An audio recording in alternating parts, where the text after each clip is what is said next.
আসসালামু আলাইকুম ওয়া রাহমাতুল্লাহি ওয়া বারাকাতুহু।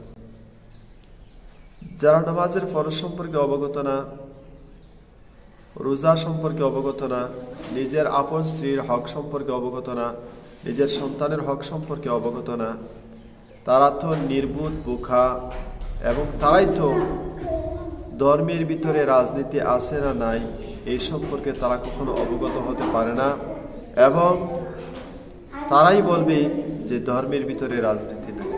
কারণ ধর্মীয় কাজের সাথে যারা সম্পৃক্ত নয়, তারা ধর্মের ভিতরে রাজনীতি আছে না নাই, মুহাম্মদ রাসূলুল্লাহ সাল্লাল্লাহু আলাইহি ওয়াসাল্লাম রাষ্ট্র পরিচালনা করার ক্ষেত্রে রাসূলের ভূমিকা কি এই সম্পর্কে তাদের জ্ঞান নাই, যার দরুন তারা নিজ ধর্মের বাহিরে অন্যান্য ইসলাম বিদ্বেষীদের রাজনীতিকে ফলো করে তারা রাজনীতি পরিচালনা করে।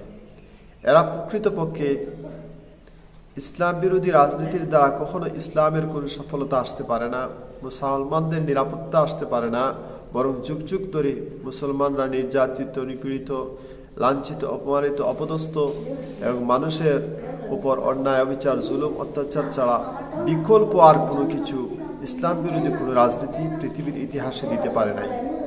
অতএব আমাদের সবাইকে স্পষ্ট জানতে হবে, আমি যদি মুসলমান হয়ে থাকি তাহলে আমাদের সকলের জন্য করণীয় হলো আমরা অবশ্যই সত্যিকারে ইসলাম প্রেমিক, ধর্মপ্রেমিক, সত্যিকারে আল্লাহর হুকুম রাসূলের আদর্শকে বাস্তবায়িত করার জন্য যারা ইসলামিক রাজনীতি পরিচালনা করছে তাদেরকে অনুকরণ করব, সাপোর্ট করব।